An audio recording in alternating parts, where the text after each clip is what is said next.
thing stop recording. Oh, yeah? Wait a second, Okay. I'm sorry, let's start it again. Apologize. Hi, this is Abram with Laptop Magazine. We're here with Matt from Vector Unit, looking at their new game, Buggy Blitz. So what do we have here? Alright, well this is Buggy Blitz running on the Nexus 7. This is our new game and it's our first free-to-play game. And I'll go into the game and show you how this works. So it's essentially an endless driver. It has a procedural environment that's different each time you play, and your goal is to see how far you can get. Along the way, you pick up coins and power-ups that sort of help you get a little bit further, and then the coins you can use to go back and upgrade your car, make it go faster. That's a boost power-up, and you can upgrade the power-ups to make their effects last longer. Just like our last game in Shine Runner, everything is destructible, so you can kind of smash into like these giant crabs or things like that. And in this game they slow you down a little bit, but again you can upgrade so that you can, smash through things without being slowed down quite as much. So you don't crash? So you can, you don't die ever. You basically can get yourself kind of stuck or go into the water and sink, and then you have to reset. And so this is a coin magnet I just picked up, so I can pick up the coins faster. And there are a number of different environments. We're just seeing the beach right now, but as you get further into the game, there's a swamp environment, and there are a number of different cave environments. There's a volcano that you can go in with lava and things like that. And here I'll show you. So once you get in, there's a number of different vehicles that you can get.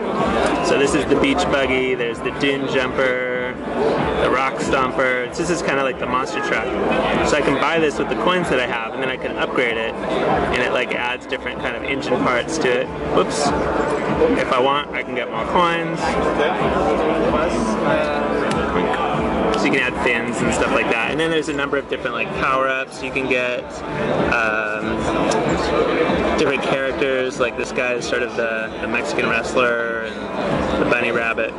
Now, do you control this like Riptide GP through the accelerometer, or you can do both. Screen? It supports both. Actually, let's see. We have a couple of different controls. So you have like the touch option. You can also do a gamepad, so you can hook up a USB gamepad or Bluetooth gamepad and use that. And then you can also use the accelerometer for steering. Wow. Now, does this take advantage in any way of Tegra? If you play this on a system with quad core, does it, like Riptide, have some extra special effects? It does have some extra effects. Here, let's see, maybe we can find some of them in here. Just like in Riptide and Shine Runner, it has the lens flashing effects, which, so here I have my upgraded monster truck. So when I go into, I think I said it's in tilt. Actually, let me switch it back to touch, it'll be easier to see. So there's like lens water that you can see on the screen there. There's also a like motion blurring when you boost, and there are headlights that switch on. So when I go into the cave here, you can see the headlights come on. So we have like dynamic headlights. We've enhanced a lot, like the actual engine features themselves a lot. So there's normal mapping on all of the terrain, and extra detail mapping. We have higher res models than we did on Riptide and Shine Runner. So we've just been like finding more and more ways of kind of squeezing extra performance out of the Tegra 3 and other, So what would you not see if you did not have a Tegra 3 processor and you tried to run this game? Well, it depends a lot. Like we scale back depending on the device, and so on maybe a non-Tegra like relatively modern phone, like you might see, maybe you wouldn't see the normal mapping, and you might not see the dynamic lighting in the caves, but you might still see the high-res models. And then on a much older device, we can still run pretty well, but like we turn off all the reflections on the water and do other things to kind of simplify it.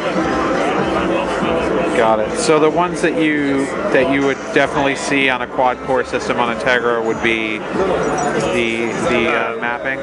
Yeah, like the normal mapping, the lights in the caves, the splashing, the high-res models, all that stuff. Wow, fantastic.